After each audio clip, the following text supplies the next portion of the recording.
Hello, Sinau Mayam. Manipurgi broiler loiraga farm tawiriba punumagsi ragawda paisa thabagi type laire hujik Manipurgi situation sida mapan lamdagi yen pusanbiraiba isinawsingna yensi hongna rate thajalaye sidaida adagi loiriba khoidadi yamna mangjaba habadu oire wana toro 45 days yang wana masinjak phange hanadagi lupa chani hengkatle yanau masa phange yang khai da phangambadu hujik humpuga 39 pisale lupa 2,200 ga chonga piramba yen masinjak to 2,200 ga 730 pisale bhara ne kai ne chatre lupa chani pura hengat khre aina laksaning madi atai karimta nate mapalamdagi yen pusanbire besin naw singsu yel pusanbirakanu haiba nate pusanbira o kasu kaiba laite tabodabu Manipurda la chatnariba resi thugairaga yen thada thabagi thabaksima isin raw mayam sing tokpiyo farmer pumna aigi video se yaragadi share tawbiyo poultry farm tawjariba broiler lojariba punamangna akoidi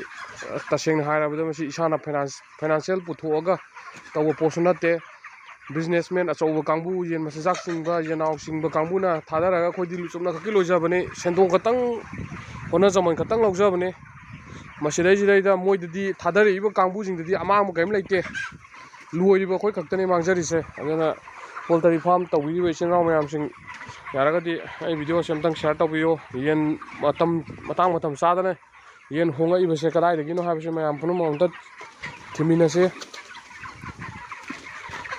yen achoba yengon achoba sauna ye 1,900 loiba mi dadi araibane amorom dhara hantak manggrasu mathangda hangatpa yai or akhoi hantak mangasu mathangda hangatpa yai adu natabida hujik similon phagalan sena hairaga angang masa masu class 9 10 tamiba 11 12 tamiba yen kitang maman tange haibu deita moisu kitang masa phagadra hana khalaga ngausan phajina namba nisa pasa saba angang mayam amasu yaramgani hana adu sada bida normal life ta halaknaba gidamakta nisa pasa saba thadoga yen chama ma chani ma lojaba kangbu jingdudi hujik hongiba yen khuongsina maram moraga mathangdadi amona yen loningaroi adudaidi angang do ngausanaba dum chalani kangbu bana hai yen mapalamde chinga ibije khoigi Manipurda laiba organization isenaw singna yen chingmakpado singbiro kasum kaiba laite tabodabu maman se lepaga yen sidaida Manipurda maman lepaga yen yonbiyo sama yang khaidagi tadabida rate lepaga yen yonbiyo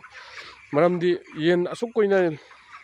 yen thanglaiba kholaiba tawriba mayam singse karimta kanadragadi khoi yen loiningbagi interest lairaroi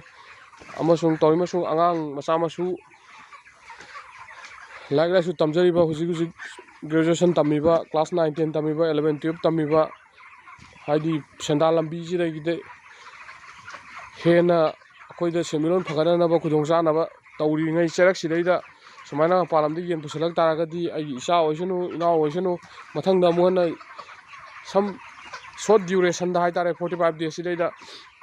sendong khara laijanaba like tambagi phi thiba khangde coaching tawbagi phi thiba khangde tawnanabagi interest lairaga ye loirakpa horokpada ngaibadadi mathang amu ye loibada loiningaroi aduna farmer isinraw sing yaragadi broiler loibiriba sing ai video se share tawbiyo yaragadi masi aduga atopa amana yen mapalamdagi pusanbiraiba isinraw sing ye loidabanina yen loiba awaba khangbiramoi ising chauk thokre yen yengon thumjalle madugi awaba kanasu khangamoi yen pusanbiraiba isinraw sing yaragadi